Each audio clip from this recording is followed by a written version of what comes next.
Three major mistakes I see IELTS students make in speaking. প্রথমে আসে memorised answers. আপনি যখন একটা স্ক্রিপ্ট রেডি করে আনসার দিতে চান তখন এক্সামিনার কিন্তু এটা ইমিডিয়েটলি খেয়াল করে এবং এটা আপনার স্কোরিং এ একটা নেগেটিভ ইফেক্ট ফেলে। তারপর আসে শর্ট আনসার্স। শুধুমাত্র ইয়েস আর নোতে আনসার না করে আপনাকে চেষ্টা করতে হবে একটু ডিটেলস অ্যাড করা বা এক্সাম্পল অ্যাড করা। Over thinking grammar. আপনি যখন গ্রামার নিয়ে অতিরিক্ত চিন্তা করেন তখন কিন্তু আপনার ফ্লুয়েন্সি ডাউন হয়। তো এই তিনটা বিষয়ে আমার তিনটা টিপস থাকবে। প্রথমটা হচ্ছে আপনি মেমোরাইজিং আনসার বা আনসার মেমোরাইজ করাটা অ্যাভয়েড করার জন্য যেটা করতে পারেন, আপনি ক্যামব্রিজের বইগুলা বা বাজার থেকে যে কোনো বই নিয়ে আপনি আইএলটিএস স্পিকিং এর টপিক নিয়ে আপনি প্র্যাকটিস করতে পারেন, যেটা আপনার ফ্লেক্সিবিলিটি বাড়াবে।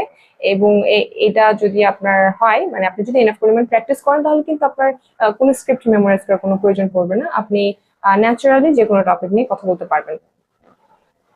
তারপর আসে শর্ট আনসারকে কিভাবে আপনি এক্সপান্ড করবেন। এটার জন্য আপনি আপনার স্টেটমেন্টের সাথে দু একটা এক্সাম্পল বা ডিটেলস অ্যাড করবেন।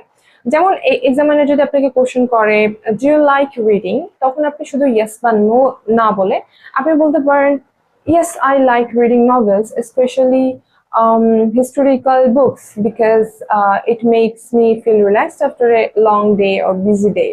এটা ভালো আনসার হতে পারে। তারপর আসে গ্রামার। গ্রামারের ক্ষেত্রে আমি বলবো আপনি স্পিক করার সময় গ্রামার নিয়ে অতিরিক্ত চিন্তা না করে just focus on the communication. আপনি যদি আপনার ফ্লুয়েন্সিটা ঠিক রাখেন আর কমিউনিকেশন, অর্থাৎ আপনাকে যেই টপিকে কোশ্চেন করা হচ্ছে আপনি সেটা প্রপারলি আনসার করেন, চেষ্টা করেন, এবং প্র্যাকটিসের সাথে সাথে কিন্তু গ্রামার ঠিক হয়ে যায়।